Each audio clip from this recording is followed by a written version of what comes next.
very beginning, I was mountain biking down in Alpine Valley, it's near Milwaukee, and my front wheel on my bicycle broke, and I went over the handlebars, and I fractured two vertebrae, C3 and C5 in my neck. I have a spinal cord injury. Uh, I was completely paralyzed at the time, and they flew me to Milwaukee to a hospital, and I stayed there for about 4 months. Couldn't move at all for a while, and I finally started getting movement back as my spinal cord, which was swollen up, the swelling started going down. I did rehab there for a few months, and then my insurance quit paying, as typical, and they sent me back home. I went to St. Michael's Hospital and rehabbed for about 6 months, and again my insurance stopped paying while I was there. The doctors had told me that after the first year I would not notice any increase in mobility anymore, that most of it or all of it happens within the first year after the injury.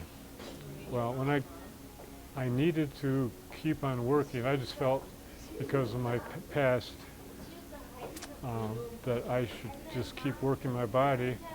I didn't want to sit in a chair and get fat and crabby the rest of my life, and I wanted to keep working out, but the hospitals wouldn't allow me to go to physical therapy. So I called the YMCA, and Tammy was director down here at the time, and she told me that come on over and they would see what they could do with me. And there was a girl named Lisa, I'm not sure if you remember her, Lisa Disbrow. She worked with me, and Tammy worked with me a little bit, and it was all new to them too, and I couldn't do much at that time. I sat on a bicycle and pedaled a little bit for a few minutes, and just a couple minor exercises. So that was back about, trying to think, about 10 and a half years ago, something like that. Well, with Tammy's and Lisa's support, I continued working here every day. I was coming 6 to 7 days a week at that time and working as hard as I could. And from there on, other people got involved as you hired attendants down here in the fitness center. They were taught how to work with me, how to help hold my arm and get me on different equipment. And it wasn't long where I was able to get on an elliptical and do that for a few minutes, and then and try different machines, weight machines. And then I had a lucky break. One of the therapists from the Y, who passed away since then, came over here to help me get started. And with his help, we tried almost every machine we had down here to see what he thought I was capable of doing. And he told Tammy about that. And so we focused on the equipment that he thought would help me. And over the years, we've just continued to work and progress, and I started noticing small increments of more mobility, better strength, a little bit better balance, because at first I couldn't balance walking, as you see doing now, where Peter just has to hold my hand for balance. At first they would have to hold my arm and very tight so I wouldn't fall. And I've learned over the years to get better balance, to have a little feeling.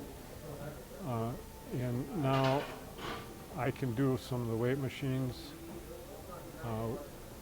And I've added weight. I do some free weights. But the elliptical, getting the aerobic part is really important to me, to keep my weight down, keep my heart pumping, and get the blood flow real well. Um, so anyway, I've progressed from that 1 year timeline that the doctors gave me, and it's been almost 12 years since my accident, and I feel like I keep on progressing very slowly, but I know I'm much better off than I was. And it's all because people here at the YMCA have taken the time and the effort to help and never question. So it's been a real plus for me.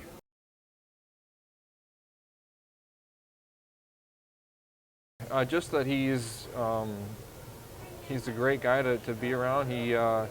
That he's overcome so much stuff.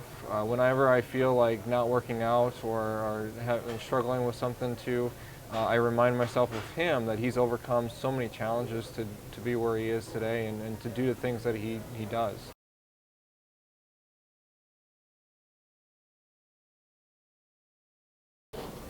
I think, boy, just support, support from my family, support from all the people that I've come in contact with.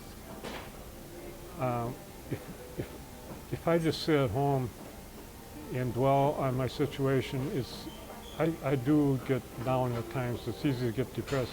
But if I get out and amongst people, I feel really fortunate that I can still communicate and still do things, and people have learned that I'm just a normal person, a normal guy that they want to talk to. You know, I try not to be crabby, because even if I'm having a bad day, because it's important that to me that I show that to other people, so that they will treat me as a normal individual, and when they do, then it makes me feel better. So if I'm giving back to somebody because of what I'm doing, they're also giving back to me.